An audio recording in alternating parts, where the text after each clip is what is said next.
Rich food কিংবা রুটি পরোটার সাথে যায় এমন একটা অসাধারণ রেসিপি আমি আজকে নিয়ে এসেছি। প্রিয় দর্শক, আমি আজকে আপনাদেরকে দেখাবো আপনাদের সবার খুব পরিচিত আচারি বেগুনের রেসিপি, তবে একটু ভিন্নভাবে। তাহলে চলুন অসাধারণ আচারি বেগুন কীভাবে তৈরি করতে হয় তার রেসিপিটা দেখে নিই। আচারি বেগুনের জন্য আমি নিয়েছি গোল বেগুন, আপনারা চাইলে লম্বা বেগুনও নিতে পারেন।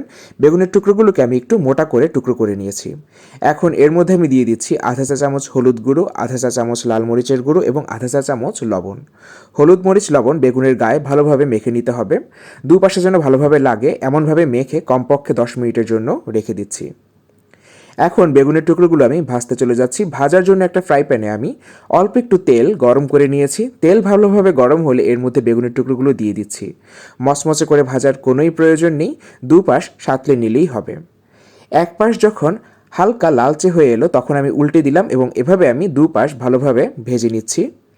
বেগুনের টুকরোগুলো ভাজা হয়ে গেলে আমি এবার তুলে রাখছি। এভাবে আমি সবগুলো টুকরো ভেজে নিয়েছি। এবার চলে যাচ্ছি রান্নার দ্বিতীয় অংশে। আমি একই কড়াইতে দিয়ে দিলাম 2 টেবিল চামচ সর্ষের তেল। সর্ষের তেল দিয়ে রান্নাটা করলে খুব সুন্দর একটা আচারি ফ্লেভার আসে। দিয়ে দিচ্ছি 1 চা চামচ 5 ফোড়ন। চাইলে আপনারা 5 ফোড়ন গুঁড়োও দিতে পারেন, তবে 5 ফোড়ন আস্ত দিলে আচারি ফ্লেভারটা আমার কাছে খুব ভালো লাগে।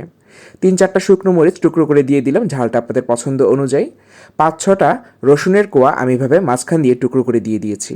রসুনের কোয়া এভাবে দিলে দেখতে যেমন সুন্দর লাগে, খাবারের সময় কিন্তু খুব সুন্দর একটা মাত্রা যুক্ত করে। 5 ফোড়ন চলে এলে এর মধ্যে দিয়ে দিচ্ছি পেঁয়াজ বাটা। আমি এখানে মাঝারি সাইজের 2টো পেঁয়াজ বেটে নিয়েছি। আপনারা চাইলে এটা কুচি পেঁয়াজ দিয়ে করতে পারেন, তবে বাটা পেঁয়াজ দিয়ে করলে এর গ্রেভিটা ঘন হয়, খেতেও ভালো লাগে। প্রিয় দর্শক, পেঁয়াজ বাটাটা কষিয়ে নিচ্ছি। খেয়াল রাখতে হবে 5 ফোড়ন যেন কোনোভাবেই পুড়ে না যায়। 2-1 মিনিট ভালোভাবে কষিয়ে নিলাম। এবার এর মধ্যে আমি দিয়ে দিচ্ছি 1 চা চামচ আদা বাটা, দিয়ে দিচ্ছি আধা চা চামচ হলুদ গুঁড়ো এবং 1 চা চামচ লাল মরিচের গুঁড়ো। ঝালটা আপনাদের পছন্দ অনুযায়ী অ্যাডজাস্ট করে নেবেন। দিয়ে দিচ্ছি স্বাদ অনুযায়ী লবণ। যেহেতু পরে এখানে টক যুক্ত করব, তাই লবণটা পরে আবার লাগতে পারে, সেটা চেখে আমি আবার লবণ বাড়িয়ে কমিয়ে নিতে পারবো। প্রিয় দর্শক, এবার নেড়ে চেড়ে নিচ্ছি। কিছুক্ষণ নাড়ার পরে দেখতে পাবেন যে তেল মশলা আলাদা হয়ে গিয়েছে। এই পর্যায়ে আমি দিয়ে দিচ্ছি 2 টেবিল চামচ সর্ষে বাটা। আমি এখানে সাদা সর্ষে নিয়ে তার সাথে একটা কাঁচামরিচ এবং সামান্য লবণ দিয়ে বেটে নিয়েছি, এতে করে সর্ষে বাটার পর তেতো হয়ে যায় না। এবার দিয়ে দিচ্ছি তেঁতুলের কাত। আমি এখানে কিছু পরিমাণ তেঁতুল গরম পানিতে ভিজিয়ে নিয়ে ভালোভাবে পরিষ্কার করে নিংড়ে নিয়ে ছেঁকে নিয়েছি। সেখান থেকে আমি 2 টেবিল চামচ তেঁতুলের কাত দিয়ে দিলাম। এবার তেঁতুল এবং সর্ষে বাটা ভালোভাবে মশলার সাথে কষিয়ে নিতে হবে। 1 থেকে 2 মিনিট কষিয়ে নেবার পর আমি এর মাঝে দিয়ে দিচ্ছি এবার কাঁচা আম ফালি করে নেওয়া। আমি এখানে একটা ছোট সাইজের কাঁচা আম এভাবে টুকরো করে নিয়েছি। আপনাদের হাতের কাছে যদি কাঁচা আম না থাকে সবসময় আপনারা চাইলে শুধু তেঁতুলের কাঠ দিয়েও এই রান্নাটা করতে পারেন, এতেও কিন্তু অসাধারণ লাগে। প্রিয় দর্শক, আমটা একটু নেড়েচেড়ে নিয়ে সেদ্ধ হবার জন্য এবার ঢেকে দিচ্ছি। আম সেদ্ধ হতে বেশি সময় লাগে না, 3 থেকে 4 মিনিটের মধ্যেই কিন্তু আমটা সেদ্ধ হয়ে আসে। প্রিয় দর্শক, ফিরে এলাম 4 মিনিট পর।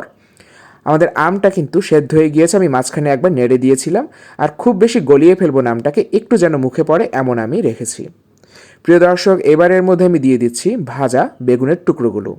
বেগুনের টুকরোগুলো দিয়ে আমি মশলার সাথে একটু নেড়েচেড়ে নিব। ভালোভাবে নেড়েচেড়ে নিয়ে এর মাঝে আমি এবার দিয়ে দিচ্ছি 1 কাপ পরিমাণ পানি, যেন মশলাটা বেগুনের গায়ে ভালোভাবে ঢোকে এবং বেগুনটা সম্পূর্ণ সেদ্ধ হয়ে আসে। আপনারা এই পর্যায়ে লবণটা চেখে দেখবেন, লাগলে এই পর্যায়ে আরও কিছু লবণ দিয়ে দিবেন। আমি দিয়ে দিচ্ছি এখানে 1 টেবিল চামচ চিনি। আপনারা যদি টক বেশি পছন্দ করেন চিনি কম দিবেন, যদি এখানে চান যে টক মিষ্টি ভাবটা একটু বেশি থাকুক তাহলে চিনিটা আরও বাড়িয়ে দিতে পারেন। এবার আমি নেড়েচেড়ে উল্টে পাল্টে দিচ্ছি বেগুনের টুকরোগুলো যেন দুপাশে ভালোভাবে মশলাটা ঢোকে। প্রিয় দর্শক, এই পর্যায়ে আমি দিয়ে দিচ্ছি 3-4টা আস্ত কাঁচামরিচ, দিয়ে দিচ্ছি এখানে 1 চা চামচ গরম মশলা গুঁড়ো। আপনারা চাইলে এখানে গরম মশলার পরিবর্তে ভাজা জিরে গুঁড়োও দিতে পারেন। এবার আমি চুলোর আঁচটা মিডিয়াম লো করে ঢেকে রাখবো যতক্ষণ না বেগুনটা একেবারে নরম হয়ে সেদ্ধ হয়ে আসছে। প্রিয় দর্শক, আমাদের বেগুনটা কিন্তু একেবারে নরম হয়ে গিয়েছে, কিন্তু গলে যায়নি। আমি একটা সার্ভিং ডিশে নিয়ে নিলাম, আর ঝোলটা কিন্তু মাখো মাখো হয়ে এসেছে। খুব বেশি ঝোল কিন্তু এই রান্নাটাই ভালো লাগে না। তাহলে প্রিয় দর্শক, দেখলেন তো কত সহজে তৈরি হয়ে গেল আচারি বেগুন। রিচ ফুডের সাথে কিন্তু অসাধারণ একটা কম্বিনেশন, চাইলে এটা রুটি পরোটার সাথেও সার্ভ করা যায়। আর আমার রান্নাগুলো ভালো লাগলে আমার চ্যানেল এবং পেজের পাশেই থাকুন। সবাইকে অসংখ্য ধন্যবাদ, ভালো থাকুন সবাই।